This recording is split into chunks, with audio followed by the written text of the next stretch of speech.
Assalamualaikum warahmatullahi wabarakatuh. Balik lagi bersama saya, Miss Rohmah. Di video kali ini, Miss akan membahas tentang sistem pernapasan pada manusia. Jangan lupa untuk like, komen, dan subscribe agar channel ini lebih bermanfaat dan berkembang.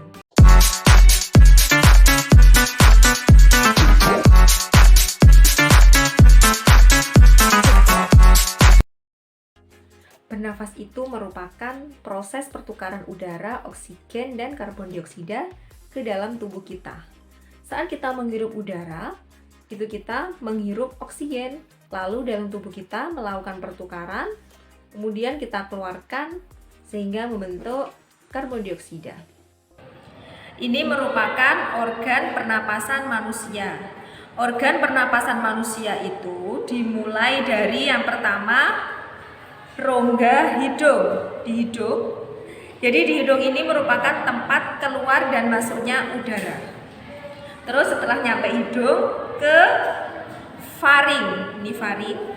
Faring itu fungsinya untuk di faring itu ada saluran pertigaan, yaitu saluran pencernaan, saluran pernapasan, dan saluran ke rongga hidung. Setelah di faring ke laring. Di laring ini merupakan pangkal tenggorokan. Setelah itu di sini ada yang panjang ini namanya trakea. Trakea ini merupakan saluran penghubung antara laring dengan bronkus. Terus trakea ini bercabang menjadi dua, yaitu bronkus. Ini namanya bronkus. Terus yang merah ini, kedua ini namanya paru-paru.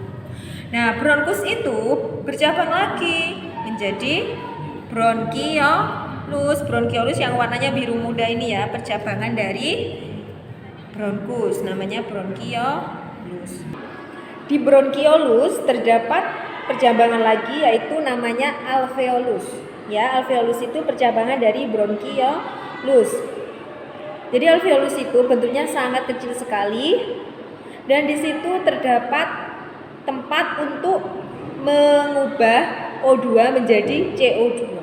Dari alveolus itu udara karbon dioksida dikeluarkan lagi melalui bronkiolus, bronkus, trakea, laring, faring, dan hidung. Oke, baik, di sini ada hidung, trakea, paru-paru, dan sampai bronkiolus, semua organ pernapasan dari sini. Sekarang kita cocokkan fungsi-fungsinya ya. Hidung itu fungsinya apa? Tempat udara masuk dan keluar. Jadi nomor 5. Ada trakea ya. Trakea tadi yang ini ya, saluran ini. Jadi trakea itu saluran penghubung hidung dan paru-paru, nomor 4. Paru-paru ini tempat terjadinya pertukaran udara, nomor 1.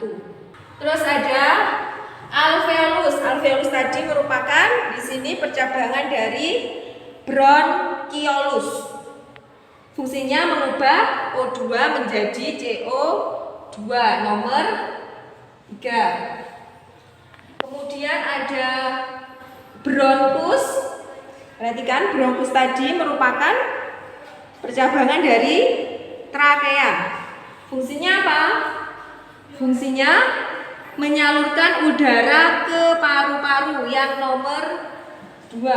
Terus di sini ada faring. Faring itu yang ini ya, merupakan apa tadi? Saluran pertigaan. Jadi antara saluran pernapasan, saluran pencernaan, dan rongga hidung, nomor 8. Terus laring itu setelah faring ya, yaitu merupakan pangkal tenggorokan, nomor 6. Yang terakhir bronkiolus. Bronkiolus tadi di mana? Bronkiolus tadi percabangan dari bronkus, yang biru muda di sini ya. Bronkiolus berarti percabangan bronkus, nomor 7. Itu semua merupakan organ-organ pernapasan pada manusia. Jadi sistem pernapasan selain organ pernapasan manusia, ada juga mekanisme pernapasan pada manusia. Mekanisme pernapasan pada manusia itu dibagi menjadi dua, yaitu pernapasan dada dan pernapasan perut. Kita praktekkan yang pernapasan dada dulu. Pernapasan dada yaitu pernapasan yang terjadi pada dada.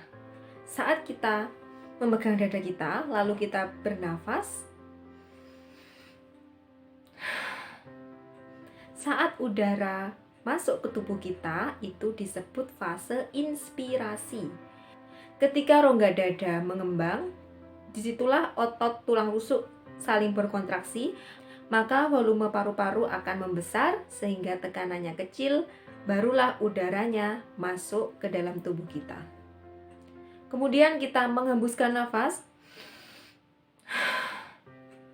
Saat kita menghembuskan nafas, posisi tulang rusuk kembali seperti semula. Artinya tulang rusuk mengalami relaksasi.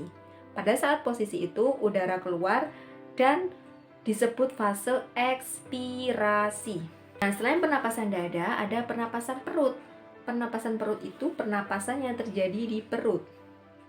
Saya peragakan seperti ini ya. Ini ada alat peraga sederhana. Jadi ini ibaratnya organ pernapasan. Paling atas hidung, ada faring, laring, trakea, percabangan trakea namanya bronkus. Terus kedua balon ini namanya paru-paru. Di paru-paru terdapat bronkiolus dan alveolus. Kemudian yang balon hijau ini diafragma atau perut kita. Pada pernapasan perut terjadi fase inspirasi dan fase ekspirasi, di mana saat fase inspirasi itu otot diafragma berkontraksi, artinya otot diafragma ini turun ke bawah. Sehingga apa? Volume pada paru-paru mengembang yang mengakibatkan tekanannya kecil, tekanan udara kecil, lalu udara dapat masuk ke dalam tubuh kita. Pada saat fase ekspirasi, itu otot diafragma relaksasi, naik ke atas. Yang terjadi apa? Pada paru-parunya mengempis, sehingga volume pada paru-parunya berkurang, tekanannya menjadi besar, lalu udara dapat keluar. Saat kontraksi, relaksasi. Kontraksi, relaksasi.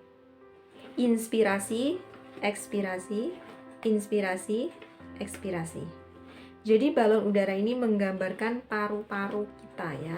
Nah, itu tadi video penjelasan sistem pernapasan pada manusia, mulai dari organ pernapasan sampai mekanisme pernapasan pada manusia. Cukup sekian penjelasan dari saya. Terima kasih. Assalamualaikum warahmatullahi wabarakatuh. Dadah.